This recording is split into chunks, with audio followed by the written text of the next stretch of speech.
interesting. I can see in your interests you have mentioned like you want to read books on emerging technologies and that too which has social impact. Yes, sir. So if I ask you genetically modified technology, GM crop technology, so what's your take on it? Should India accept GM technology or no? For food crops currently, as of today, our stand that we are not accepting, I agree with that stand, sir, because there needs to be more knowledge on the possible impacts that we are introducing into the environment through editing these genes, sir.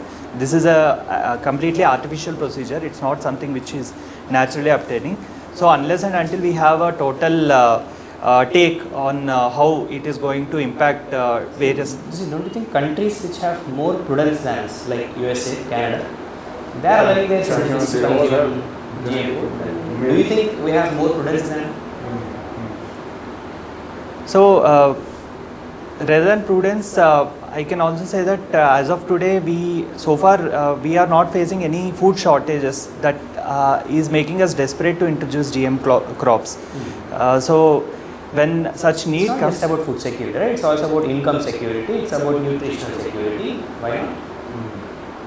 Yes, sir. It's about the cost benefit only that we have to come to an understanding that what are the possible impacts, and if the benefits outweigh the harmful impacts it is creating. No, his question is vis-a-vis the developed countries where GM crop, GM maize, wheat, everything is GM. Yes, sir. We are also eating GM lentil. By the way, when we are importing some of the edible oils, sometimes we have to import certain commercial food from outside. Those are GM. Yes. So we are eating GM all right, but we are not producing GM crops, right? What makes us so special that we cannot get into this GM, especially when it can be modified towards more nutrition, which is the biggest headache for us in terms of health. Biggest public health problem we have today is malnutrition among children and mothers. So, don't you think it's a good idea to have food crops? Yes, one major problem I see with respect to our country is the amount of opposition that gets when the concept of activism and opposition that comes up, when the concept of GM introduction itself comes in place. There are a lot of skepticism and people. Who are the lobbyists? Who are the basic lobbyists for against GM crops being introduced?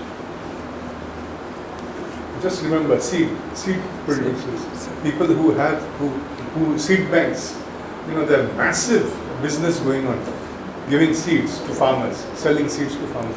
They are totally against GM people because then Monsanto and other multinationals will come into the picture and compete them out of the market. That's one of the major reasons why GM crops are not coming. Okay. Yes. Also, you must mention something on biodiversity. The disturbance to biodiversity. We are one of the world's 17 large biodiversity hothouses. Yes. India. That will go. There are more than 200 different varieties of brinjal in our country. That will go if you introduce wheaty brinjal.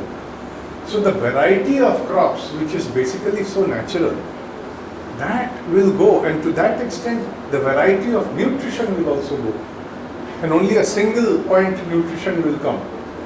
Now whether that is bad for the genes in the future and all, we don't know, but that's not the point. The point is it's not really necessary right now. That is the answer which will be acceptable or appreciated.